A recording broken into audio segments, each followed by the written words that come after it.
Let's make these adorable lovebirds together. Materials needed. First, take a round blue sheet for the background. Now, cut a yellow paper into the shape of a cute little bird and paste it in the center. Next, add eyes and a tiny red beak, and a lovely red heart-shaped crest. Now, color the tail with shades of black, and add some fine details.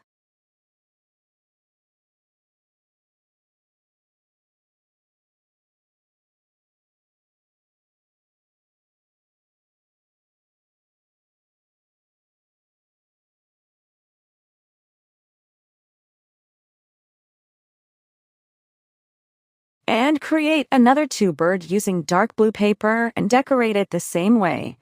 Add a bright red bird beside them to create a colorful family of lovebirds.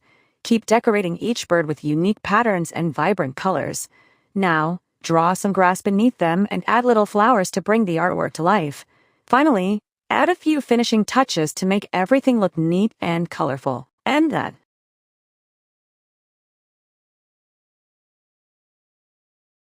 And just like that, our beautiful lovebirds paper craft is ready.